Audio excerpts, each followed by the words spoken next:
called me one day, John did. And they said, hey, we decided we're going to sell out sheep business. He said, we're going to get out. And he told me we're going to get out.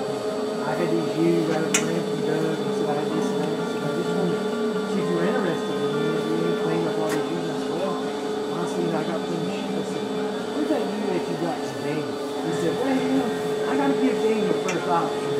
I did ask him that. I said, you tell Daniel, I said, I'm going to give him. You don't need to go back to Virginia. He said, I got to tell Daniel. Daniel's got first choice back there. That's the only thing I asked you about when John coming in.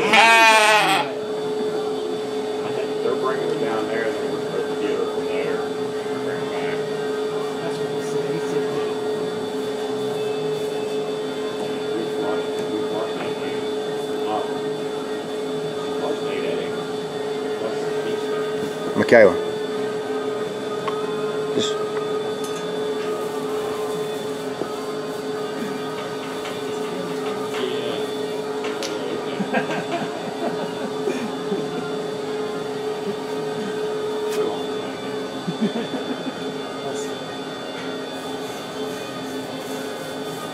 but no, I did. He said, she I never seen her from that fall, that view that Mayo's had. She was one crying, she's a double. We're gonna show her. I don't know. I haven't seen her since they got her to show the fall, and then they gonna show that. You could have seen it when they showed it. Oh, okay.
Very high quality set of ewes. I think from top to bottom, we call them crossbred ewe lambs. These sheep are weather models. That's what they're made for. Hopefully you can see that from the outside. We get in here and start breaking them down. I think a tremendous group, very typical of what you'll see in a contest. Jake's seen 100 of them. I think they're very much kind of sheep. The first thing you've got to do in your mind though is get past the point of the difference in clip. Ignore that. I mean, obviously everybody can see that a couple have been clipped differently. Ignore that, evaluate the sheep. Does that make any difference in how you place it? Absolutely not. All right, Daniel, I'll let you say something. Oh, well, I guess the two that were sheared, obviously, we just shown at the state fair. Well, just got back from being at the state fair. I think them two there are an easy top pair that should stick out in the group. Me and Brent probably have little differences on the top one, I think. And she don't give you that good of a look in the pen, I don't think. I got the purple band on top of the class. She does want to, she's so calm, she just kind of, she's too relaxed in her front end. She does want to just keep her head down a little bit right now. But I think whenever you compare the top two, she's probably got the most product to her, probably a little more spring or rib in her. I mean, she does get her head pulled up and stuff. She does have some extension. The other one's just a little more high-headed, I think. She's always been that way. She's just a little higher maintenance, so she has her head up a lot more. You know, they both got good foundation. Start building them from there up. They're stout-footed, lots of muscle, shape, and dimension. The no band one here gets a little tighter out over her pen set, I believe. Where I think the purple band has a lot wider out through her rump area through the pen set. They both have a lot of three-dimensional shape down through the center portion of their legs and carry it pretty deep. Not to say that the third place one, which I would say would be the blue band one right here, she's not as big a foundation underneath her. She still got a lot of femininity to her. She's probably longer neck than the other two in the class. And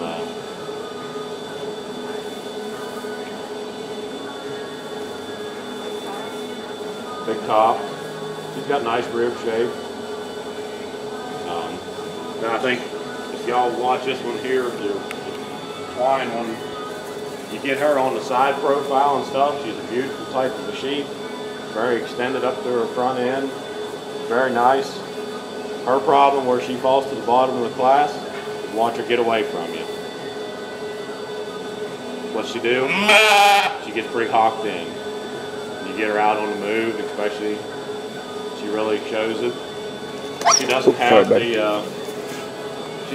the muscle shape as the three above her do.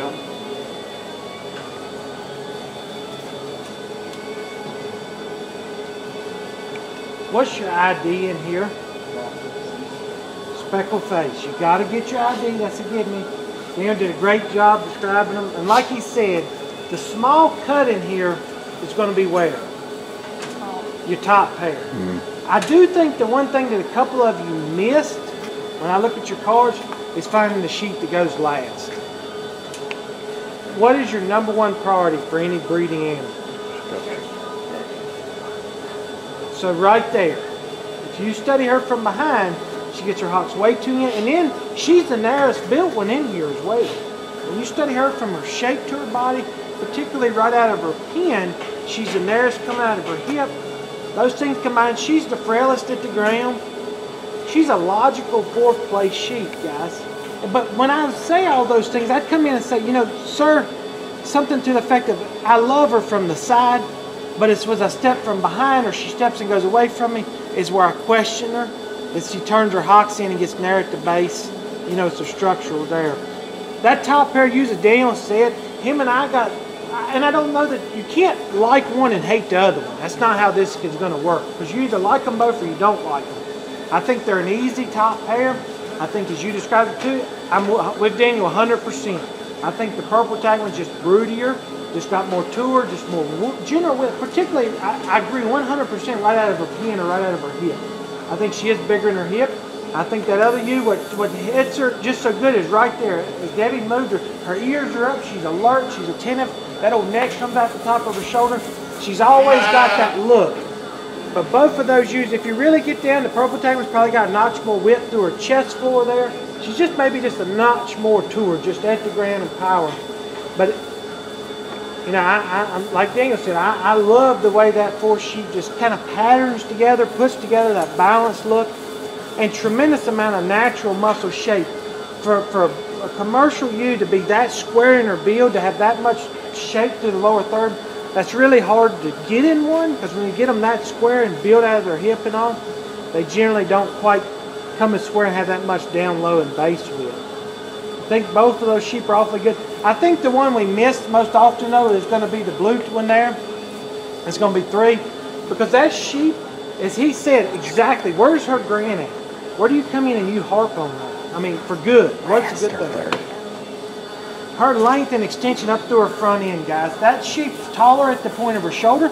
She may be the biggest frame one in here. Just in terms of frame and extension and length, she's so long up through her front end. she's dead level down her top. We run her into 90% of the classes of ewes you see, you're going to love her. But you get down at the ground, she doesn't have that heavy boot wool on her, so she looks a little smaller bone. She looks a little flatter overall in her build, out of her hip and in her general muscle shape. She doesn't have near as much mass and power to her butt. But you come in and you rail on her, if you can't get her in the fourth in here. That's a mistake if you do that. She does not go fourth, she goes third. And I think ultimately, like Daniel and I think that top pair is going to get cut too. You place them like you like them there. The guy's not going to argue with you. I think there'll be a pretty strong cut in the middle. And I honestly think the same cut deserves on the bottom. Because I think they've got to find that sheep. There's some issues there. Stick to your fundamentals. And that's when I keep harping and harping and harping. And good thing Daniel and Dave are here. I'd yell at a few of you for not writing down any notes. If you don't take notes, you'll never, never, ever, ever get it, guys. We preach that every practice. If you write this stuff out, and when you start putting it on your paper and you don't have but one positive thing to say about that one over the next one, chances are you need to rethink it, guys. Okay? When you're stop standing, write something down. You've got all this time. You've gotta get those notes. Is there anything else, Jake, that you see, you think? Good class, very logical, very much what we see in a contest scenario, guys. A pair of sheep that sorts the way up to the top, a pair of sheep at the bottom to work down. You sort them, and it comes very logical. If he gets up there and stands like that, life's good on the back of your man.